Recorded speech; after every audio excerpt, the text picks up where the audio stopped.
नमस्कार। उम्मीद है आप सभी स्वस्थ होंगे और अपने आने वाले एग्ज़ाम की तैयारी बखूबी ढंग से कर रहे होंगे। आज हम बात करेंगे मौर्य पीरियड के बारे में और देखेंगे कि मौर्य साम्राज्य से जितने ज़रूरी क्वेश्चन होंगे सब हम इस वीडियो में डिस्कस करेंगे। देखते हैं आज की मौर्य साम्राज्य के बारे में। तो अगर बात करें मौर्य साम्राज्य की, तो मौर्य साम्राज्य की स्थापना और इसका टाइम पीरियड और इनमें कौन कौन से राजा थे तो वो हम इस वीडियो में देखेंगे। तो शुरू करते हैं आज की क्लास और देखते हैं। अगर मौर्य साम्राज्य की बात करें तो मौर्य साम्राज्य कब से कब रहा, तो 322 बीसी से 184 बीसी तक मौर्य का साम्राज्य रहा। जिसमें अगर बात करें मौर्य साम्राज्य की, तो मौर्य साम्राज्य की स्थापना किसने की, तो मौर्य साम्राज्य की स्थापना की चंद्रगुप्त मौर्य ने। अगर अब बात करें तो इन्होंने नंद वंश के अंतिम राजा धनानंद को मारकर क्या मौर्य साम्राज्य की स्थापना की। और अगर बात करें इनका नाम मौर्य है, तो कई इतिहासकारों का कहना है कि जो चंद्रगुप्त मौर्य थे ये पहले मोर पालने का काम करते थे। वहाँ से इन्होंने विष्णुगुप्त से शिक्षा ली और इसके बाद ये इन्होंने धनानंद से युद्ध किया और उसे पराजित करके मौर्य साम्राज्य की स्थापना की। और इनको जो मोर पालने से युद्ध तक लेकर आने में कौटिल्य यानी कि चाणक्य का बहुत बड़ा हाथ था, इसलिए वो इन्हें अपना गुरु मानते हैं। तो देखते हैं जी मौर्य के बारे में। अगर बात करें जानकारी, तो जो मौर्य साम्राज्य के बारे में जानकारी है वो हमें कहाँ से मिलती है, तो वो पुराणों से। जो पुराण हमारी कितनी है, 18 पुराण हैं, इनसे हमें जानकारी मिलती है मौर्य साम्राज्य के बारे में। कौटिल्य की रचित अर्थशास्त्र यानी कि जो कौटिल्य ने पुस्तक लिखी अर्थशास्त्र, उससे भी क्या मौर्य साम्राज्य की जानकारी मिलती है। और भद्रबाहु की कल्पसूत्र, जो बौद्ध धर्म के अनुयायी थे, बौद्ध धर्म के अनुयायी और गुरु थे जो भद्रबाहु, उनसे भी उनकी लिखी कल्पसूत्र से भी क्या है मौर्य साम्राज्य के बारे में जानकारी मिलती है। और बौद्ध ग्रंथ दिव्यांगदान से भी चंद्रगुप्त मौर्य और मौर्य साम्राज्य के बारे में जानकारी मिलती है। अगर बात करें मेगास्थनीज की, तो इंडिका पुस्तक, उससे भी क्या है, इंडिका जी इंडिया के लिए लिखा गया, तो इससे भी क्या है हमें मौर्य साम्राज्य के बारे में जानकारी मिलती है।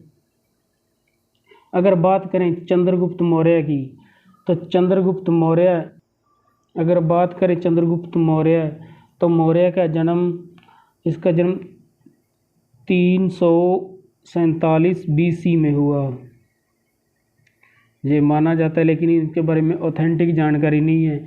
और अगर बात करें चंद्रगुप्त मौर्य ने अपने गुरु कौटिल्य के सहयोग से नंद वंश के अंतिम शासक के किसको धनानंद को पराजित कर 25 वर्ष की उम्र में क्या अपने साम्राज्य की स्थापना की। और इनका टाइम पीरियड अगर बात करें 322 बीसी से 298 बीसी तक इनका टाइम पीरियड रहा। और इन्होंने लगभग 24 साल तक शासन किया। चंद्रगुप्त मौर्य के बारे में जानकारी यानी कि इसके नाम के बारे में जानकारी वो क्या है, रुद्रामण के जूनागढ़ अभिलेख से मिलती है। और चंद्रगुप्त मौर्य ने सिंध और पंजाब को क्या यूनानियों से मुक्त कराया, यानी कि सिंध और पंजाब पर पहले चंद्रगुप्त मौर्य से पहले यूनानियों का अधिकार था। और चंद्रगुप्त मौर्य ने जो पंजाब और सिंध को यूनानियों से आज़ाद करवाया। और 305 बीसी में एक संधि हुई जो किन किन के बीच में, मौर्य और सेल्यूकस निकेटर के बीच में हुई। इस संधि में जो मौर्य है इसने सेल्यूकस निकेटर को कुछ एरिया दिया जिसमें हेरात, गांधार, बलूचिस्तान और काबुल का एरिया शामिल था। और बदले में सेल्यूकस ने एक तो अपनी बेटी हेलेना, जिसे कॉर्नेलिया भी कहा जाता है, उससे मौर्य की शादी कर दी और बदले में इसको 500 हाथी भी दिए उपहार में। तो चंद्रगुप्त मौर्य की शादी किससे हुई, तो हेलेना से।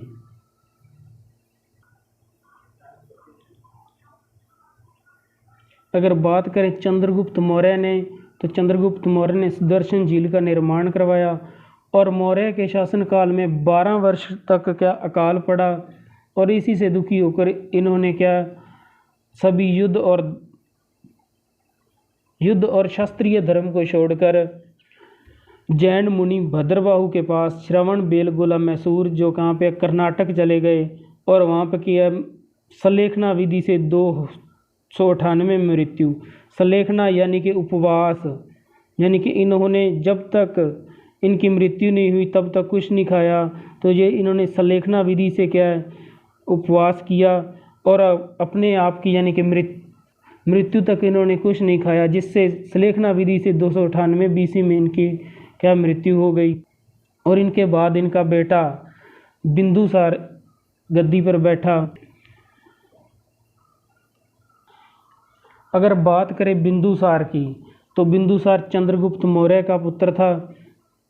और अगर बात करें इसका नाम बिंदुसार कैसे पड़ा, तो ये जो चाणक्य या कौटिल्य थे, इन्हें डर था कहीं जो ये साम्राज्य है,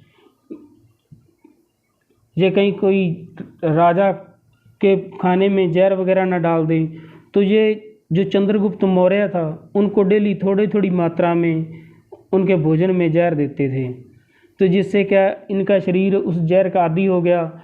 और एक दिन चंद्रगुप्त मौर्य और उनकी पत्नी बैठकर खाना खा रहे थे, तो चंद्रगुप्त मौर्य के जो खाने से थोड़ा सा खाना क्या उनकी पत्नी ने ले लिया।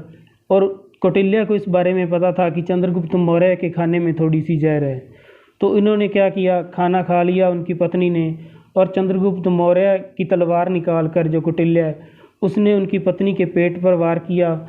और उसमें क्या चंद्रगुप्त मौर्य उसमें से जो जहर का निशान था वो इनके माथे पर रह गया। तो इनके जो माथे पर जो बिंदु का निशान रह गया जहर की वजह से, तो इसी कारण इसका नाम क्या जी बिंदुसार पड़ा। और बिंदुसार ने 298 BC से 273 BC तक राज किया। मौर्य के बाद इन्होंने गद्दी संभाली और इनके सीरिया से काफ़ी अच्छे संबंध थे, वहाँ से ये मीठी अंजीर और मदिरा मंगवाया करते थे। अगर बात करें बिंदुसार के समय में 2 विद्रोह हुए। पहले विद्रोह तो जो तक्षशिला में विद्रोह हुए उनको पहले को अशोक ने शांत किया और दूसरा बिंदुसार के दूसरे बेटे सुसीम ने। और जो बिंदुसार है ये आजीवक संप्रदा को मानता था। आजीवक संप्रदा